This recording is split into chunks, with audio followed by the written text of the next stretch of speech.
As Labor Day approaches and the upcoming winter travel season, I think it's a good time to think about travel in this new pandemic age. I think it's good to share some of the advice we're giving to our travelers, which is informed a lot by the experiences that we've had in our COVID operations. First, I should emphasize that because the risk of COVID is still fairly high throughout the world, the risk cannot be totally mitigated. So I do think that the threshold to travel should still be a bit higher than it is during normal times. This is particularly true if you're elderly, have medical problems, or are visiting or have family members that have those risk factors for more severe illness. However, if you do need to travel, you can be proactive and take steps to protect yourself, your loved ones, and your community. First, if you're feeling sick or have been in close contact with somebody with confirmed COVID-19 illness, please do stay home. Thankfully, many times this illness can be mild, even asymptomatic. However, we do know that those cases can still spread the infection to others. So please stay home and do your best to protect others if you might be sick.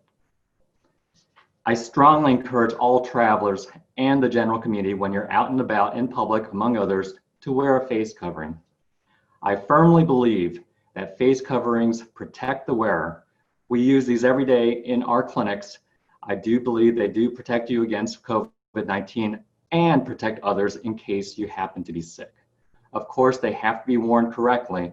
Make sure your hands are clean when you're putting on the mask, cover your nose and your mouth. And if you do have to adjust your mask or remove it, do your best to sanitize or clean your hands. Maintain your distance from others when in public. Of course, we all know about the social distancing rules, the 6 feet apart rules. And this applies not only when you're standing in lines, but really when you're out and about in general.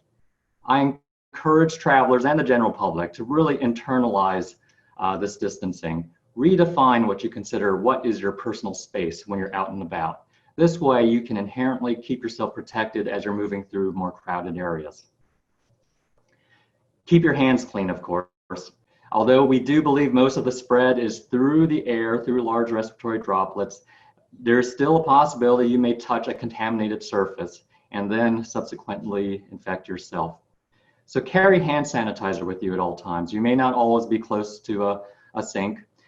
This is particularly important when you're interacting with others or may touch common surfaces like doorknobs, elevator buttons, ATM machines, and the like. On planes, of course, you don't always have control of where you're sitting, who you're sitting next to. To the extent possible, please try your best to sit away from others. If that's not possible, remember that masks are now a requirement on most airlines, and I strongly encourage folks to wear them regardless. This will help protect you just in case somebody immediately around you might be sick.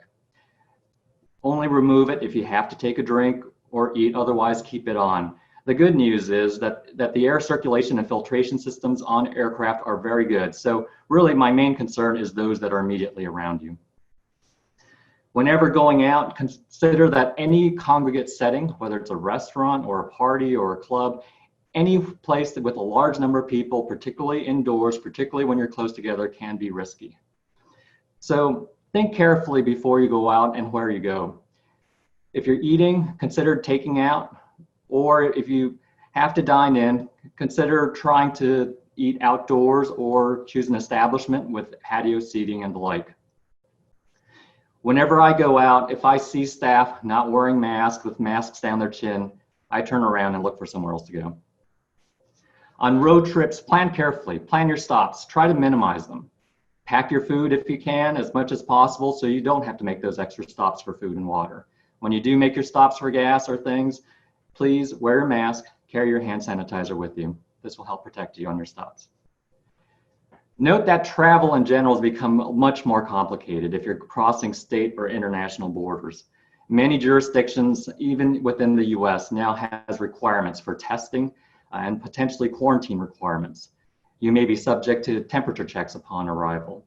Some of these can come up unexpectedly. So your best bet is to do your research far in advance. Check with the country's embassy, check with the CDC and the State Department. The International Air Transport Association also has the database of regulations. Your airlines may also be a source of information. Doing as much research as possible can help make your travel go much more smoothly. Finally, there's never been a better time to get a flu shot during travel. Even in normal times, we've always encouraged the flu shot as a travel vaccine. The flu has always been one of the most common infections you can get when you're traveling. This year, there's another reason to get the flu shot. The flu can present with symptoms that are identical to COVID-19. So preventing the flu can save you a lot of trouble if you are traveling. Imagine what would happen if you landed in a foreign country with a high fever, a cough, that is really the flu. You could end up getting isolated, having mandatory testing, and you would cause yourself, your family, the people you're visiting a lot of worry. So get a flu shot for every reason.